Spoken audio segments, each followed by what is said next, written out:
2024 group 4 நடந்த ஒரு கொஷினில் கேட்ட கொஷின் தான். விஜயநகரத்தின் அறிமுகமான என்ன நாணயம், அந்த பக்கோடா அப்படின்றது எந்த நாணயம் அப்படின்னு கேட்டிருந்தாங்க. அதாவது வெள்ளி, செம்பு, தங்கம் அப்படின்னு சொல்லிட்டு. அதாவது விஜயநகரத்தில் அறிமுகமான தங்க நாணயம் பக்கோடா என்று எனப்பட்டது. இது ஐரோப்பிய வணிகர்கள் இந்தியாவுக்கு வந்த காலகட்டத்தில் இந்த படம் செல்வாக்கு பெற்று விளங்கியது.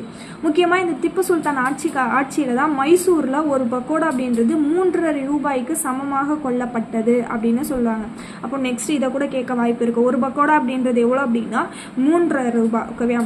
அதுவும் இல்லாமல் இந்த பக்கோடா அப்படின்னா மரத்தை உழுக்குதல் அப்படின்ற சொலவடையை இங்கிலாந்து மக்களிடையே நிலவியது. ஏன் அப்படின்னா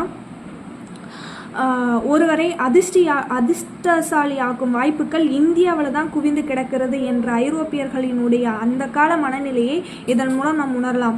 தமிழில் இதில் பார்த்தீங்கன்னா வராகன் அப்படின்னு சொல்லுவாங்க. ஓகேவா? பக்கோடா அப்படின்றது விஜயநகரத்தில் தங்க நாணயம்னு சொல்லுவோம். அந்த பக்கோடா அப்படின்றது 3.5 ரூபாய்க்கு சமம். பக்கோடா அப்படின்றது மரத்தை உழுக்குதல்னு சொல்லுவாங்க. தமிழில் பார்த்தீங்கன்னா வராகன், பக்கோடா அப்படின்னா வராகன் அப்படின்னு சொல்லலாம்.